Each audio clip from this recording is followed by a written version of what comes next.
Proverbs 1 verses 6 and 7. To understand a proverb, and the interpretation, the words of the wise, and their dark sayings. The fear of the Lord is the beginning of knowledge, but fools despise wisdom and instruction. The first book of Moses called Genesis. Chapter 3. Now the serpent was more subtle than any beast of the field which the Lord God had made. And he said to the woman, Yes, has God said, You shall not eat of every tree of the garden? And the woman said to the serpent, We may eat of the fruit of the trees of the garden. But of the fruit of the tree which is in the midst of the garden, God has said, You shall not eat of it, neither shall you touch it, lest you die. And the serpent said to the woman, You shall not surely die. For God does know that in the day you eat thereof, then your eyes shall be opened, and you shall be as gods, knowing good and evil.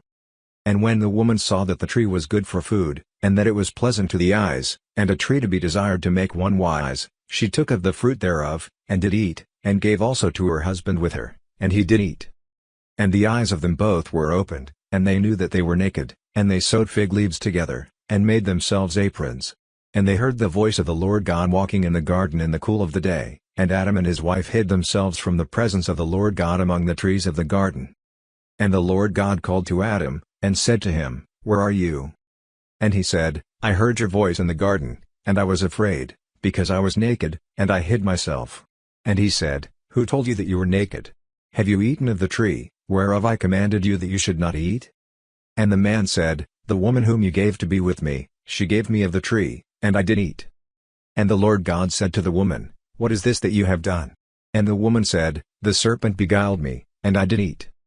And the Lord God said to the serpent, Because you have done this, you are cursed above all cattle, and above every beast of the field, on your belly shall you go, and dust shall you eat all the days of your life. And I will put enmity between you and the woman, and between your seed and her seed, it shall bruise your head, and you shall bruise his heel. To the woman he said, I will greatly multiply your sorrow and your conception, in sorrow you shall bring forth children, and your desire shall be to your husband, and he shall rule over you.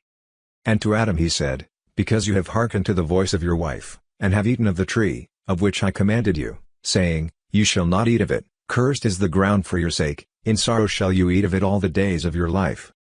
Thorns also and thistles shall it bring forth to you, and you shall eat the herb of the field. In the sweat of your face shall you eat bread, till you return to the ground, for out of it were you taken, for dust you are, and to dust shall you return. And Adam called his wife's name Eve, because she was the mother of all living.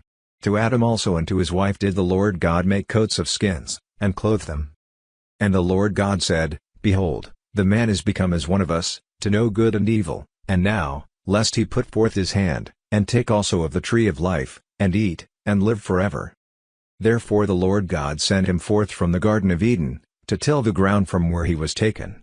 So he drove out the man, and he placed at the east of the Garden of Eden cherubims, and a flaming sword which turned every way, to keep the way of the tree of life.